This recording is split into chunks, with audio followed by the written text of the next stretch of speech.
Thank you, band, for that offering of music. And thank you for being here tonight and for joining us in worship. We do believe it's no accident that you're here. We have been praying for you. We don't just say that. We actually mean that. I want you to hear that from me as we start tonight. My name is Mark Brandt. You might know me as the guy that's on TV. Not actual like news TV, but like on Hope Online quite often as our digital outreach minister. But I'm glad to have the chance to talk tonight, especially considering this positive megatrend tonight is talking about ways that we can reach people with the good news online. But I'm going to start by just saying thank you again to teachers. You all are my heroes.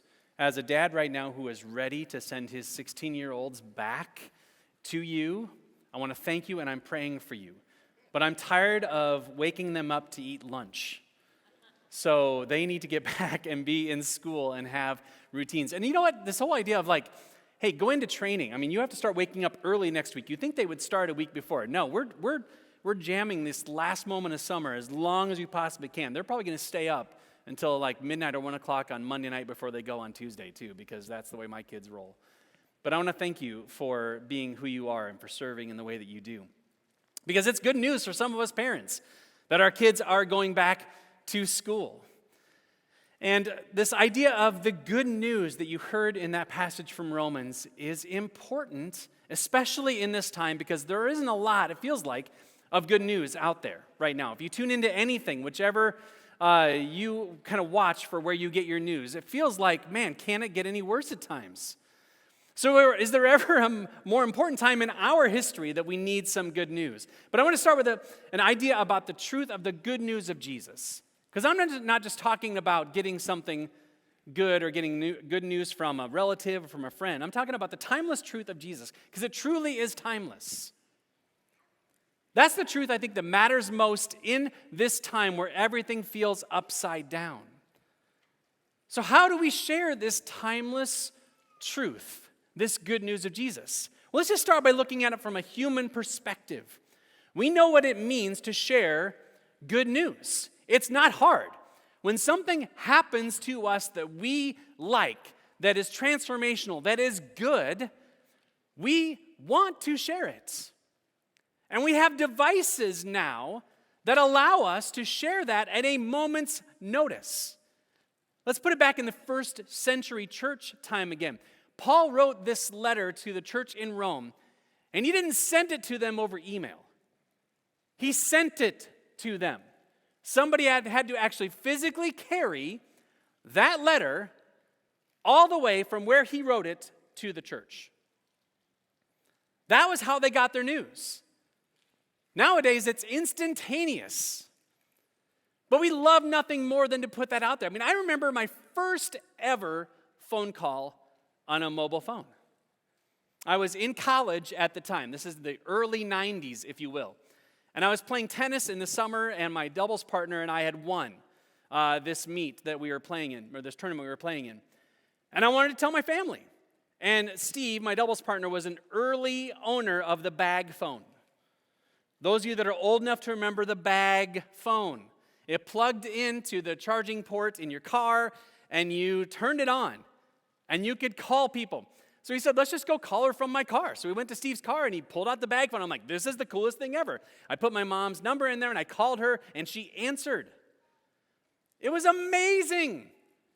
And I couldn't wait to do it. And I'm like, man, these things are going to change the world. Now I don't always want it in my hand. But we have no problem sharing good news when it matters to us. So maybe the problem isn't with the timeless good news of Jesus. It's with the fact that it doesn't matter as much to us as it probably should. It becomes background noise, if you will. When in all actuality, this is the news that is going and can change people's lives. The gospel has the power to save people from the lives that they're living. It has the power to save them. And yet here we are holding on to the greatest story ever told. Like, man, I don't know if I need to share that. But let me tell you about this awesome steak I had last night. I'm going to post a picture of it even because it was unbelievable. See the disconnect, friends? I hope to light a little bit of a fire under you tonight about this, because I feel like we as a people of God are failing at our job a little bit. to bring good news to the folks because people are not living their best lives. They might look like it online, but they're not. They're posting out the highlight reel, and this is nothing new. If you look at social media and you get a little envious of people, check yourself. Because what we're seeing is oftentimes that highlight reel, but inside, so many people are dying to the world. Oftentimes we put out the good stuff in our life to compensate for the hole that we feel inside. I know all the cool kids are saying, I'm living my best life. It's kind of a catchy phrase right now. But I don't know that we truly are. And so many people are doing this apart from God. That should make us sad. And that should really light a fire under us to help people understand that there's more to this story that you're living. God has a better truth for you, a better way of seeing the world. It's not always going to be better right away, but God wants to speak into their lives in a way that can change them. And that happens most often through us. And in many ways, we're failing the world around us by not being those good news bearers that God is challenging us to do. Because people are looking for good news anywhere they possibly can. I mean, do you have to look any further than all the streaming services that many of you are probably paying for right now? When you think about Netflix or Hulu or Amazon Prime or Paramount or Disney Plus, HBO Max, all these different things are just ways for us to pursue a different story. I see all the time people posting on social media, I'm done with my series, need a new one, please give me your thoughts. And then what happens is that feed gets filled up with people throwing out different series thoughts. You should check this one out. Oh, I loved this one. I even do social experiments sometimes with my social media because I'm not always a big fan of it. So I like to post silly, irrelevant things just to see. And oftentimes, those are the ones that get the most interaction on social media than when I post things that I think actually should matter and that actually could bring meaning. That's the world we're in right now, friends. Because here's the old model that we had about how to share the good news. We used our buildings in a very powerful way. If you build it, they will come. This is not just that clever phrase that was in the movie with the game that happened a couple weeks ago. This is how we treat reaching people of God. We thought, hey, we have this awesome building. They should just show up. When we open the doors, they should just be coming in because we have the good news, right? Well, that worked many, many, many moons ago. In fact, in my parents' generation, when you moved to a new town, if you grew up Lutheran, you went and looked for the Lutheran church. Didn't matter what flavor it was, you just went. If you were a Methodist, you went to the Methodist church. If you were Catholic, you found the Catholic church. On and on and on. Folks, the name on the door doesn't matter in the way that it used to. Because the good news isn't as relevant to God's people anymore. We can't just rely on a time and a place to reach people with the good news anymore, especially when they're being bombarded with all these other messages in their life. You don't measure up. You're not worth anything. You can't do that. What are you even trying for? You see, we spend the majority of our time hoping people will just come and hang out with us here. Then maybe we need to turn it around again and look outward, if you will. We've kind of become a holy huddle at times. As long as we got the people that we like hanging out with us, we're good, right? In all actuality, there are people on the outside looking in that don't even know that this is what they need yet because nobody has bothered to bring it to them. One of our challenges as a church we put out there in this vision statement that came out a little over a year ago now, the 10 for 10. The very first one is to be evangelists, to broadcast, if you will, the good news out to as many people as possible. I'm going to just read this for you because it, unfortunately, when I made it, the font is kind of small and I'm old and I can't read it as well. So I'm not assuming you would be able to necessarily either. But just listen to this, okay? Just let it sink in. We want to broadcast the life-changing gospel of Jesus Christ to 10 million people through inspired weekly gatherings, digital outreach, open house events, Taste of Hope revivals, community gatherings and calls to prayer, national and global partnerships, and intentional outreach into the world of youth sports. That came out prior to the pandemic. And when I first saw that number of 10 million, I thought, how in the world are we going to accomplish that? At the time, we were broadcasting out our 11 o'clock service, and on average, we were getting between 2,000 or 3,000 people worshiping with us on a weekend. Those are huge numbers, friends. But you can do the math. It takes a while for that to add up to 10 million. And I stopped doing math when I got into college.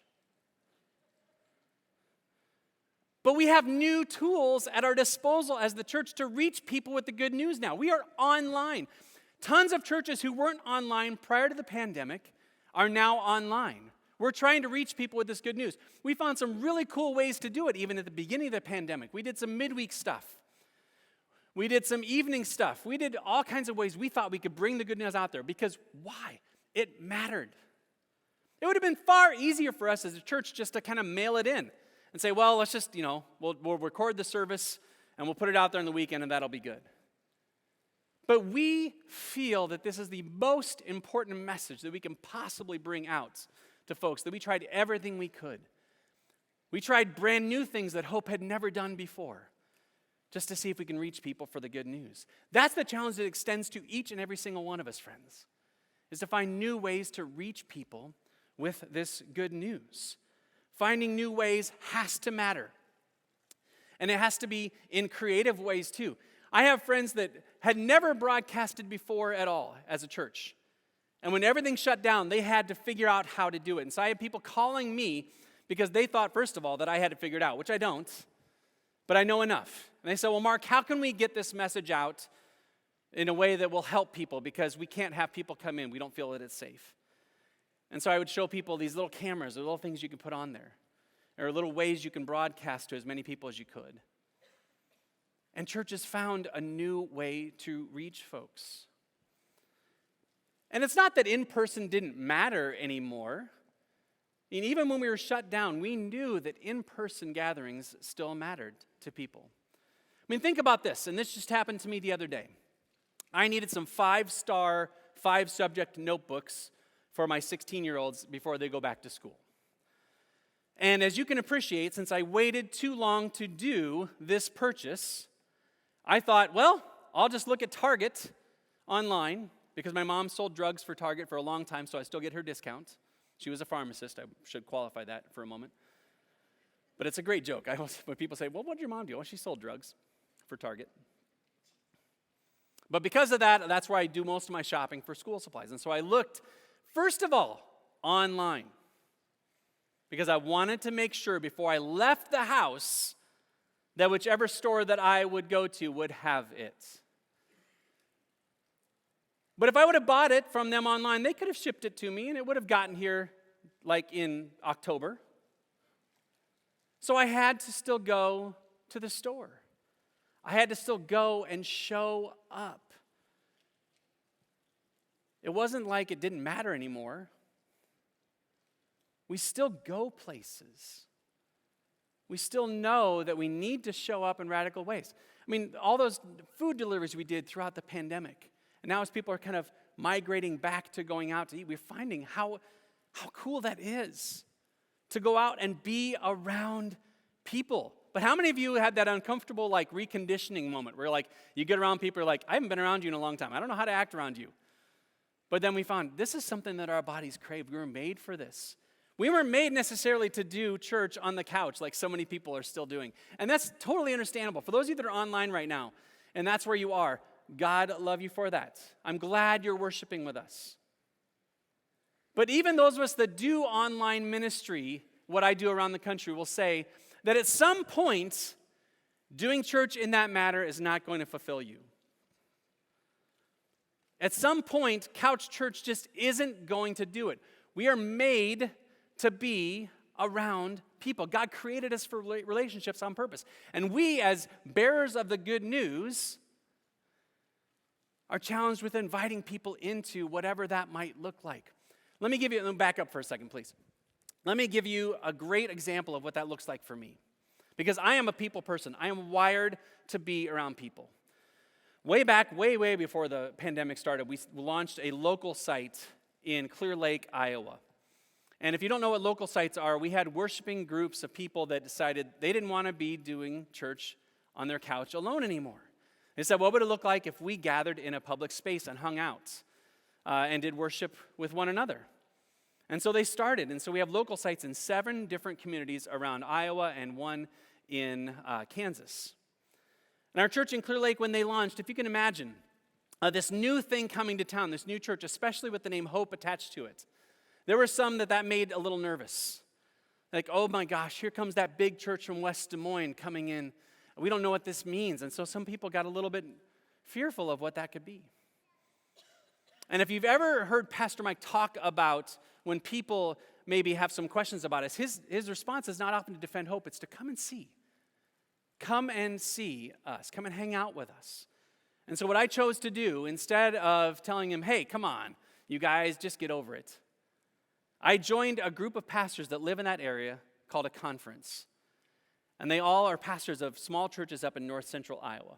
And I went to my first in-person meeting with that group in January of 2020 up in Northwood, Iowa, if you know where that is. And we hung out. It was a great meeting. It was a chance to meet them. They got to meet me. They got to see that, hey, we're on the same team. We're all trying to make heaven more crowded. We're trying to reach people with the good news. And then in February, I wasn't able to go. We meet once a month because I had some different things on my calendar on that Thursday. And then March happened, and everything shut down. And it would have been far easier for us as that group of pastors just to say, you know what, we're just going to need to wait this out. We'll try and figure out when we can get together, and I don't even know when that's going to be. But instead, our leader, Pastor Bill, is a great guy. He set up Zoom for us, and we started to meet every single week or every single month on Zoom. And this is a group of people that I have grown to absolutely love because they bring life to me more so than I ever would bring life to them. They become a small group for me. And I look forward to that, hanging out with them every single Thursday, second Thursday of the month. Well, in May, we started to talk about, hey, what would it look like if we started to get together in person again? And we set August as the target date to do so. And before that, we had set up the year's calendar, and each of us is we rotate through who does the worship. We always get together and we do worship. It's a liturgical Lutheran service. Many of you that grew up Lutheran, maybe that brings about some memories. But they asked me to lead worship way back in January. They asked me to lead worship in August. And I loved it. And I said, would you mind if I did some of our hope music during that service? And they were like, yes, please. That's why we asked you to do it. We would love nothing more than for you to do that. Well, then in May, they say, well, let's get back together in person. And they looked at me again and said, Mark, are you okay? I mean, that's a long ways. I mean, we're going to meet in Silver Lake, Iowa for that particular meeting. And if you don't know where Silver Lake is, it's in the north central part of Iowa. In fact, if you dropped a golf ball in their front lawn of the church, and I could probably hit a driver and an 8-iron and be in Minnesota. That's how close it is to our northern border. I said, Mark, are you okay traveling that far to lead worship? I said, absolutely. And I actually talked my 16-year-old son, Luke, who plays bass guitar, into going with me. And I reached out to one of the other younger pastors who I knew was a musician, and I said, hey, Brian, if I brought a cajon, which is it's a drum you sit on and play. I think they've used it once here on Sunday nights. If I brought a cajon, would you be open to playing? He goes, well, Mark, actually, I have 3, so I'll just bring one of mine. I'm like, that's awesome. So Brian brought his cajon over. I took Luke with me. We drove 2.5 hours north, got to the church. And normally this group is about 15 people. It's open to the pastors and their spouses. And only 4 were able to come. So here I am in this beautiful Lutheran church that was built in 1858 with my son and with Brian and 4 folks. And the human in me could have very easily said, man, that wasn't worth it. Why did I drive all this way for 4 people? But here's what happens when God shows up. That moment of worship was absolutely Holy Spirit breathed. Folks, this idea of getting together in person doesn't always have to mean we sit in a space like this. Whether it's 7 people, 700, or 7,000. When God shows up, it only takes one transformation for it to matter. We're good news bearers because we are tasked with bringing that good news to people who desperately need it, so that maybe, just maybe, they might have a transformed life. So here we are. We're called and we're sent. Because how will anyone, let's look at this verse from Romans again, chapter 10, verse 15. How will anyone go and tell them without being sent? That's why the scriptures say, how beautiful are the feet of messengers who bring good news. We are called to be that M word right there. Messengers. To bring the good news. Wherever God calls us to go. That's our job. To be good news bearers. And like I said before, it's easy to share good news when it matters to us. So maybe the first place we have to start is allowing the gospel to begin to matter once again to us. For Jesus' life-giving grace to permeate into the hard shell that we have so often put up, to shield ourselves from the junk that's going on in this world. And then to begin to allow Jesus to soften us enough to be the good news bearers. It's important for us to hang out together as people of God so that we can do that from a full reservoir with the people that we're called to be around on an everyday basis. Kids are going back to school either on Monday, Tuesday, or Wednesday of this week. But tomorrow is Monday, and many of us have to go back into work, into a place where if there ever was a need for the good news, that is it. And we're called and we're sent in a way that's super powerful to be that. But here's the problem I think that sometimes happens when we understand this. Okay, Mark, I got it. I'm going to be a good news bearer. I'm going to go out and I'm going to share it. And we try it out, and here's what happens. Romans 10, verse 16. But not everyone welcomes the good news. And the first time we try it out, that person looks at us and goes, no, sorry. I don't want any of that. I look around and I see what the church is up to in the world right now, and I'm not buying. Christians are often the world's worst at living out the very thing that we're called to be. Is it any wonder that people are struggling with faith right now when you look around? Because the good news doesn't sell the way that it used to. And not because Jesus has changed, but because we have lost our way in being able to share it. And so when we get discouraged by people not wanting to listen, often we just give up. Mike is famous for saying, Pastor Mike is, that sometimes it takes you 7 times inviting somebody or talking with them about who Jesus is before they show up.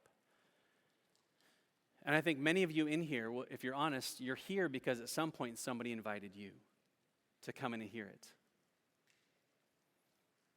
This is an important story to share. And being the online guy, I just want to talk for a minute about what it means to be able to share this, especially online. Especially with a vehicle that we have at our disposal. See, here's one of the best parts about the current time that we're living in as a church. We don't have to go door to door knocking on people's doors. You can do that if you want to. We have the ability to reach people in a way that we never could have before. We have ways in technology to send the good news out at an instant.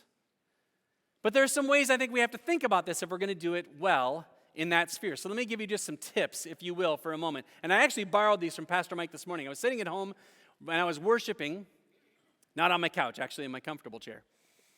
And I saw these and I thought, this is where I need to end. So let's put this up. The very first one. Point your friends to Jesus, not just to yourself. One of the best things we can do in our sphere in sharing the good news with people is to make sure we're always pointing it back to Jesus. Now, that doesn't mean you can't post your food pics. It doesn't mean you can't post pictures of your family. But once in a while, use this technology to point people to a story that matters more than those things. And the best part is you don't even have to come up with the words. Many folks on our staff are posting out content. Just repost theirs. Take their name off, put your name on. Doesn't matter. It's all for the good of the gospel. Point number 2. Praise a lot. Criticize only constructively and infrequently. Our first tendency often when we see things online is to point out what's wrong with it rather than actually be positive or lift people up. I tell you, I drop into threads sometimes on different social medias and I just get irate. Not because people are doing things that maybe I don't think they should, but because people are responding to people in ways that I don't think they should.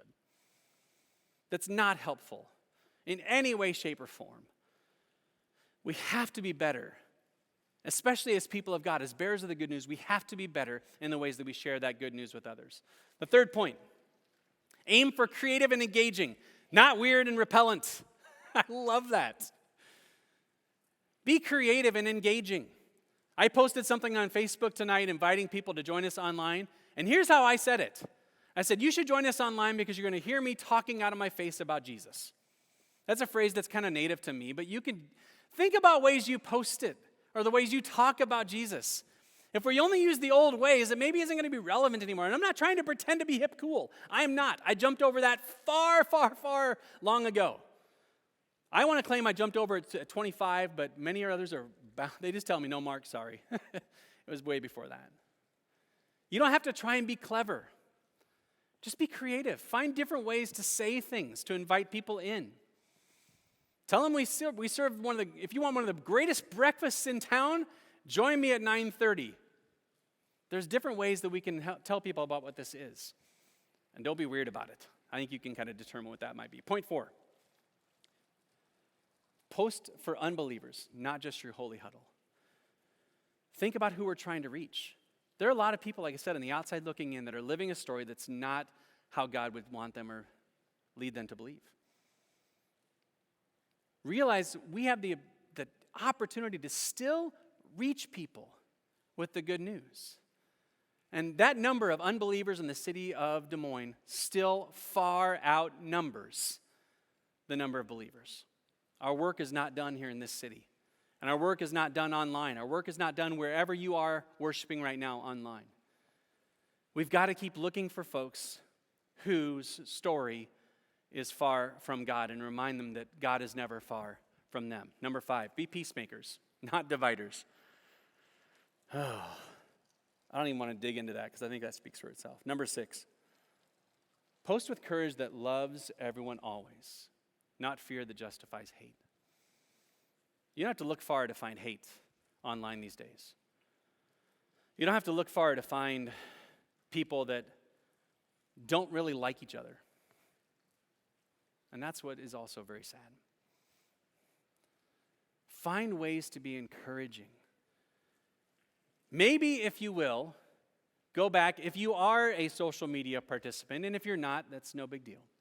But if you are a social media participant, go back and just do some simple self-examination of what you've posted within the last month, maybe 3 or 4 months. How many of those things were positive or done out of love, and how many of those things were meant to correct somebody else or tear them down? Folks, if we're the only Jesus that some people are going to ever see, how effective is that? Or even more so, this is what really just, somebody needs to hear this in here tonight, I do believe. In one post, you say how terrible things are right now. How would you ever think like that? Why would you ever believe that? And then the very next post, hey, Jesus is awesome. Do you see the problem there? If all we're doing is telling people why they're wrong or how terrible they are, and then we turn around and try and give them the good news, I wouldn't want to listen to that either. Folks, we've got to be better. Because there are people out there that are dying who don't know that God came here to save them from a story that's not their own. We've got to be courageous to put things out there that will build people up. It's not hard. It really, truly isn't. And I believe, and I know there's a lot of pessimists out there in the world right now, but I believe the country, the world, is hungry for hope. It is hungry for it. Just today, I was at a shoe store here in town because I'm also that dad that forgets to buy shoes until the last moment. And the line at said shoe store, after you picked out your shoes, was long. And I knew it was going to be a 15 to 20 minute wait. And not only that, the shoes that I had in the box, in my hand, in that line, were not the ones that my son wanted. Pray text for my wife. So I'd already moved up 6 spots, and now my wife texts and goes, actually, he wants the light gray, not the dark gray. And I pulled up my phone, and I saw that, and I looked at the gentleman standing behind me, and I said, I got the wrong color. And he looked at me and says, brother, I get it. Go ahead, I'll hold your spot. That's simple kindness, friends. That didn't take much on his part. He just held my spot in line so that I could walk back and get the right color of shoes for one of the 16-year-olds. And there's better news we can tell people. I wish I would have said, gosh, Jesus loves you, man. I failed on that. But I just needed the color of shoes at that point.